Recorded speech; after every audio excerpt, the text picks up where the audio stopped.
নমস্কাৰ প্ৰিয় দৰ্শক, প্ৰজ্ঞান ইউনিভাৰ্ছ চেনেলত আপোনালোকক সকলোকে স্বাগতম জনাইছোঁ। প্ৰিয় দৰ্শক, আজিৰ এই ভিডিঅ'টোত তুলা ৰাশিৰ জাতক জাতিকাসকলৰ বাবে বিশেষভাৱে গুৰুত্বপূৰ্ণ হ'বলৈ গৈ আছে। কাৰণ 2026 চনৰ 14 মেৰ পৰা 16 মেৰ ভিতৰত এটা অতি শুভ আৰু বিৰল যুগ, যিটো হ'ল মহালক্ষ্মী ৰাজযোগ গঠন হ'বলৈ গৈ আছে। জ্যোতিষৰ হিচাপ অনুসৰি মেঘ ৰাশিত শুক্ৰ আৰু বুধৰ সংগম হ'বলৈ গৈ আছে। আৰু এই ৰাশিত সূৰ্য ইতিমধ্যে উপস্থিত আছে। ধন, বুদ্ধিমত্তা, উজ্জ্বলতাৰ লগত জড়িত গ্ৰহবোৰ যেতিয়া একেলগে সক্ৰিয় হয়, তেতিয়া মানুহৰ জীৱনত হঠাৎ আৰু উল্লেখযোগ্য পৰিৱৰ্তন দেখা যায়। শুক্ৰ নিজেই তুলা ৰাশিৰ শাসক, গতিকে এই ৰাজযোগে তুলা ৰাশিৰ জাতক জাতিকাৰ জীৱনত আটাইতকৈ গভীৰ প্ৰভাৱ পেলাব পাৰে। বন্ধুসকল, এই সময়ছোৱাত আপোনাৰ ভাগ্যই হয়তো হঠাতে এটা পাক ল'ব পাৰে। দীৰ্ঘদিন ধৰি স্থবিৰ হৈ থকা কামে গতি লাভ কৰিব পাৰে। আৰ্থিক চাপ কমি যাব পাৰে। পুৰণি ঋণৰ পৰা সকাহ পোৱাৰ সম্ভাৱনা লক্ষণ দেখা গৈছে। পৰিয়ালত সুখ আৰু শান্তি বাঢ়িব পাৰে। আৰু আটাইতকৈ গুৰুত্বপূৰ্ণ কথাটো হ'ল, এই সময়ছোৱাত আপুনি এনে সুযোগৰ সন্মুখীন হ'ব পাৰে যিয়ে অনাগত বছৰবোৰৰ গতিপথ সলনি কৰিব। কিন্তু বন্ধুসকল, প্ৰতিটো শুভ যোগে কিছু সাৱধানতাও লৈ আহিছে। যদি আপুনি খৰখেদাকৈ কাম কৰে, ভুল সিদ্ধান্ত লয় বা খং আৰু অহংকাৰেৰে কাম কৰে, তেন্তে চলি থকা কামবোৰো নষ্ট হ'ব পাৰে। গতিকে সেই ভিডিঅ'টোৰ শেষলৈকে নিশ্চয় চাব, কাৰণ আজি আমি বিতংভাৱে অন্বেষণ কৰিম মহালক্ষ্মী ৰাজযোগ কি, তুলা ৰাশিত ইয়াৰ কি প্ৰভাৱ পৰিব, ধন, চাকৰি, ব্যৱসায়, প্ৰেম, বিবাহ, স্বাস্থ্যৰ ক্ষেত্ৰত কি কি পৰিৱৰ্তন হ'ব, কি কি সাৱধানতা অৱলম্বন কৰিব লাগে, আৰু কি কি সৰু সৰু ব্যৱস্থাই আপোনাৰ ভাগ্য উজ্জ্বল কৰিব পাৰে। গতিকে পলম নকৰি আজিৰ বিশেষ ৰাশিফল আৰম্ভ কৰোৱা হওক। প্ৰিয় দৰ্শক, কেনেকৈ গঢ় লৈ উঠিছে মহালক্ষ্মী ৰাজযোগ, আমি প্ৰথমতে এইটো জানো আহক। বৈদিক জ্যোতিষত শুক্ৰক ধন, সুখ, বিলাসিকতা, প্ৰেম, সৌন্দৰ্য, বস্তুগত সুখৰ কাৰক হিচাপে গণ্য কৰা হয়। আনহাতে বুধ গ্ৰহই বুদ্ধিমত্তা, ব্যৱসায়, বাক্য আৰু সিদ্ধান্ত গ্ৰহণক প্ৰতিনিধিত্ব কৰে। এই দুটা গ্ৰহৰ লগত লগ হলে মানুহৰ চিন্তা আৰু ভাগ্য দুয়োটা শক্তিশালী হবলৈ আৰম্ভ কৰে। 14 মে'ত মেঘ ৰাশিত শুক্ৰ আৰু বুধ গ্ৰহৰ সংযোগ স্থাপন হ'ব। ইতিমধ্যে এই ৰাশিত সূৰ্য উপস্থিত হৈ এক শক্তিশালী শক্তিৰ সৃষ্টি কৰিছে। এই সংযোগে মহালক্ষ্মীৰ ৰাজযোগৰ সৃষ্টি কৰিব। এই যোগাসন তুলা ৰাশিৰ বাবেও বিশেষ, কাৰণ শুক্ৰ আপোনাৰ ৰাশিৰ শাসক। ৰাশিৰ শাসকসকল যেতিয়া শক্তিশালী হয়, তেতিয়া মানুহৰ আত্মবিশ্বাস, আকৰ্ষণ, ভাগ্য সকলো বাঢ়ি যায়। এই সময়ে আপোনাক ভিতৰৰ পৰা শক্তিশালী কৰিব পাৰে। বহুতে হঠাৎ আৰ্থিক লাভৰ লক্ষণ অনুভৱ কৰিব পাৰে। কিছুমান হয়তো নিজৰ আবদ্ধ হৈ থকা ধনখিনি উদ্ধাৰ কৰিব পাৰে। আন কিছুমানে নতুন কেৰিয়াৰ সুযোগ পোৱা সম্ভাৱনা আছে। তুলা ৰাশিৰ ভাগ্য কেনেকৈ সলনি হ'ব? প্ৰিয় দৰ্শক, কিছুদিনৰ পৰা বহু তুলা ৰাশিৰ জাতক জাতিকা মানসিক চাপ, আৰ্থিক চাপ, অস্থিৰতাৰ সন্মুখীন হৈ আহিছে। কেতিয়াবা কষ্ট কৰিও তেওঁলোকে আকাংক্ষিত ফলাফল পোৱা নাছিল। কিছুমান মানুহে নিজৰ সম্পৰ্কত দূৰত্বৰ অভিজ্ঞতা লাভ কৰিছে। চাকৰি আৰু আৰ্থিক পৰিস্থিতিৰ বাবে একাংশ জাতক জাতিকাই চিন্তিত হৈ পৰিছিল। কিন্তু এতিয়া লাহে লাহে পৰিস্থিতি সলনি হ'বলৈ আৰম্ভ কৰিব। মহালক্ষ্মী ৰাজযোগে আপোনাৰ জীৱনলৈ স্থিৰতা আনিব পাৰে। দীৰ্ঘদিন ধৰি সংগ্ৰাম কৰি থকা সকলে হয়তো সকাহ অনুভৱ কৰে। ভাগ্যই আপোনাক আগতকৈ বেছি অনুকূল কৰিব। আপোনাৰ মনত ধনাত্মক শক্তি বৃদ্ধি কৰিব। আৰু আটাইতকৈ ডাঙৰ কথাটো হ'ল, আপোনাৰ সিদ্ধান্ত গ্ৰহণৰ ক্ষমতা শক্তিশালী হ'ব। এই সময়ে আপোনাক জীৱনত আগবাঢ়ি যোৱাৰ সুযোগ দিব। কিন্তু মনত ৰাখিব, এই যুগে কঠোৰ পৰিশ্ৰম আৰু ধৈৰ্য বজাই ৰখা সকলৰ বাবেহে উল্লেখযোগ্য উপকাৰ কঢ়িয়াই আনে। আৰ্থিক পৰিস্থিতিত ডাঙৰ পৰিৱৰ্তন দেখা গৈছে। প্ৰিয় দৰ্শক, মহালক্ষ্মী ৰাজযোগৰ আটাইতকৈ উল্লেখযোগ্য প্ৰভাৱ আপোনাৰ আৰ্থিক অৱস্থাত দেখা যায়। যদি আপুনি কিছুদিনৰ পৰা আৰ্থিক সংকট সন্মুখীন হৈছে, তেন্তে এতিয়া ক্ৰমান্বয়ে সকাহ পোৱাৰ লক্ষণ দেখা গৈছে। যে আপুনি কিছুদিনৰ পৰা যদি আৰ্থিক সংকটৰ সন্মুখীন হৈছিল, তেতিয়া আপোনাৰ এতিয়া লাহে লাহে আপোনাৰ কি হ'ব, সকাহ পোৱাৰ লক্ষণ দেখা গৈছে। আৰু পুৰণি ঋণৰ চাপ বহু লোকৰ বাবে লাঘৱ হ'ব পাৰে। কিছুমান হয়তো নিজৰ আবদ্ধ হৈ থকা ধন ঘূৰাই পাব পাৰে। যদি কোনোবাই ঋণ লোৱা ধন পৰিশোধ কৰা নাই, তেন্তে ঘূৰাই দিয়াৰ সম্ভাৱনা আছে। তুলা ৰাশিৰ বাবে এইটো আৰ্থিক পৰিকল্পনাৰ সময়। আপুনি যিকোনো চিন্তাশীল সিদ্ধান্তই ভৱিষ্যতে ফল দিব পাৰে। এই সময়ছোৱাত হঠাৎ আৰ্থিক লাভৰ সম্ভাৱনাও আছে। পুৰণি বিনিয়োগে লাভৱান হ'ব পাৰে। কোনো আত্মীয় বা বন্ধুৰ সহায়ত নতুন আৰ্থিক সুযোগৰ সৃষ্টি হ'ব পাৰে।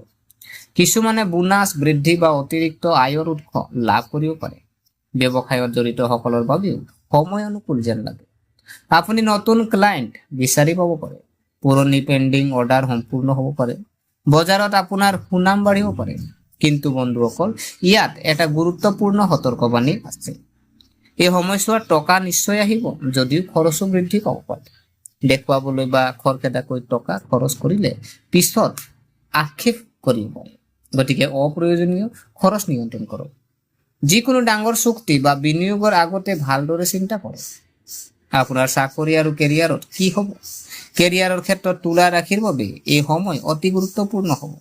যিসকলে কৰ্মসংস্থাপনত লাভ কৰিছে তেওঁলোকে এই সময়ছোৱাত নতুন সুযোগ বিচাৰি পাব পাৰে। কৰ্মক্ষেত্ৰত আপোনাৰ কঠোৰ পৰিশ্ৰমৰ শলাগ লোৱা হ'ব পাৰে। আপুনি আপোনাৰ ছিনিয়ৰসকলৰ পৰা সমৰ্থন লাভ কৰিবলৈ আৰম্ভ কৰিব। প্ৰমোচনৰ বাবে অপেক্ষা কৰি থকা সকলে হয়তো ভাল খবৰ পাব। যদি আপুনি বহুদিনৰ পৰা চাকৰি সলনি কৰাৰ কথা ভাবিছে তেন্তে এইটো এটা অনুকূল সময় হ'ব পাৰে। নতুন কোম্পানী এটাৰ পৰা অফাৰ পোৱাৰ সম্ভাৱনা আছে। সাক্ষাৎকাৰত সফলতাৰ লক্ষণ দেখা যায়। চৰকাৰী চাকৰিৰ বাবে প্ৰস্তুতি চলোৱা ছাত্ৰ-ছাত্ৰীৰ বাবেও এই সময় প্ৰেৰণাদায়ক হ'ব।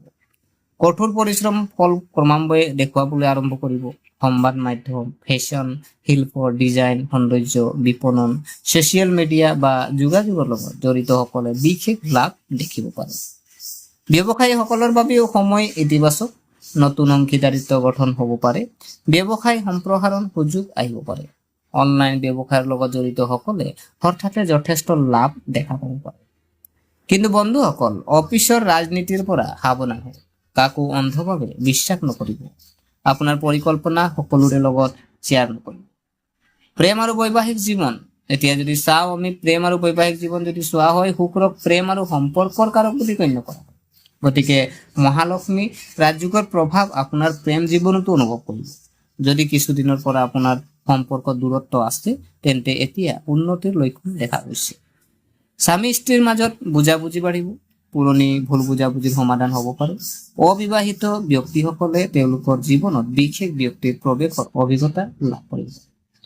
পুৰণি বন্ধুৰ সৈতে সম্পৰ্ক গভীৰ হ'ব পাৰে। আনকি কিছুমানে লাভ কৰিব পাৰে প্ৰেমৰ প্ৰস্তাৱ।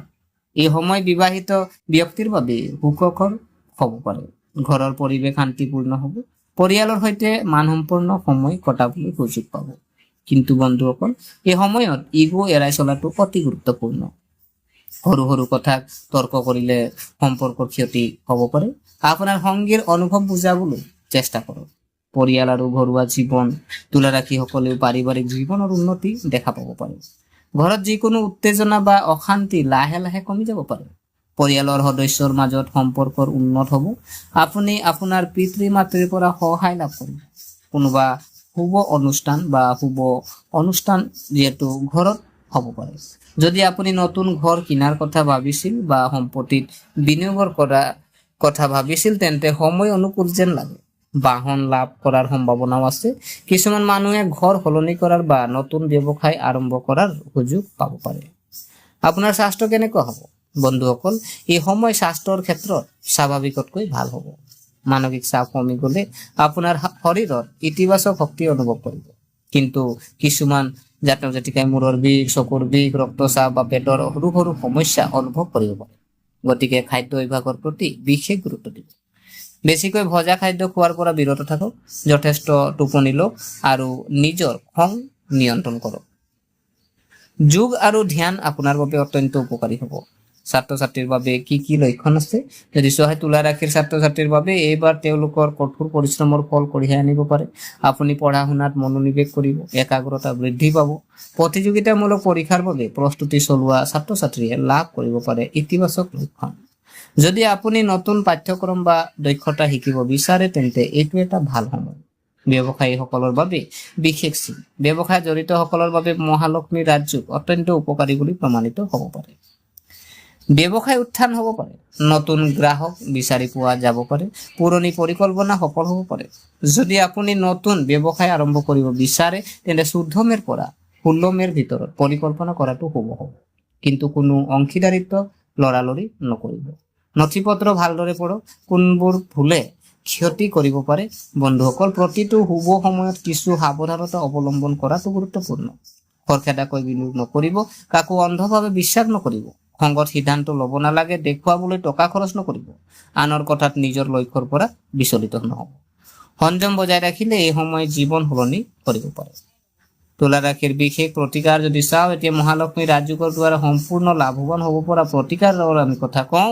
শুকুৰবাৰে আপুনি দেৱী লক্ষ্মীক বগা ফুল আগবঢ়াওক।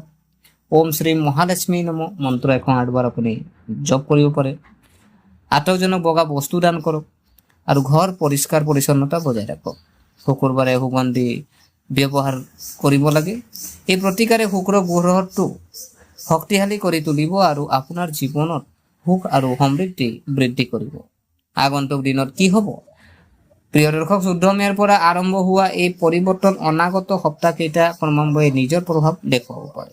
যদি আপুনি এতিয়াই সঠিক সিদ্ধান্ত লয়, তেন্তে আপোনাৰ ভৱিষ্যত শক্তিশালী হ'ব পাৰে। এইবাৰ আপোনাক নতুন আৰম্ভণি সুযোগ দিব। পুৰণি সমস্যাবোৰ কমি যাব পাৰে, ভাগ্য আপোনাৰ অনুকূল হ'ব পাৰে। কিন্তু মনত ৰাখিব, কেৱল ভাগ্যই একো লাভ নকৰে। কঠোৰ পৰিশ্ৰম আৰু ইতিবাচক চিন্তাৰ সৈতে মিলি গ'লেহে ভাগ্য জিলিকি উঠে। গতিকে বন্ধুসকল, এইটো আছিল তুলা ৰাশিৰ বাবে বিশেষ মহালক্ষ্মীৰ ৰাজযোগৰ ৰাশিফল। 14 মে'ৰ পৰা 16 মে'ৰ ভিতৰত গঠন হোৱা এই ৰাজযোগে আপোনাৰ জীৱনলৈ ধন সম্পত্তি, সুখ সফলতা আৰু নতুন সুযোগ আনিব পাৰে। ধৈৰ্য আৰু বুজাবুজিৰে কাম কৰিলে এই সময়ে আপোনাৰ জীৱন সলনি কৰিব পাৰে। গতিকে প্ৰিয় দৰ্শক, আশা কৰিছোঁ আপোনালোকে ভিডিঅ'টো চাই ভাল পালে। যদি এই ভিডিঅ'ই আপোনাক কিঞ্চিত মানুহ লাভান্বিত কৰিলে, তেনেহ'লে ভিডিঅ'টো লাইক কৰিব আৰু যিমান পাৰে আপোনালোকৰ বন্ধু বান্ধৱীৰ লগত শ্বেয়াৰ কৰিব। আৰু কমেণ্ট বক্সত জয় শ্ৰীলক্ষ্মী আপোনালোকে কমেণ্ট কৰিব। আৰু আমাৰ চেনেলটো যদিহে আপোনালোকে এতিয়ালৈকে ছাবস্ক্ৰাইব কৰা নাই, অনুগ্ৰহ কৰি ছাবস্ক্ৰাইব কৰি আমাক উৎসাহিত কৰিব বুলি আশা থাকিলে পুনৰ লগ পোৱাৰ প্ৰতিশ্ৰুতিৰে আজিলৈ বিদায় মাগিলোঁ। ধন্যবাদ।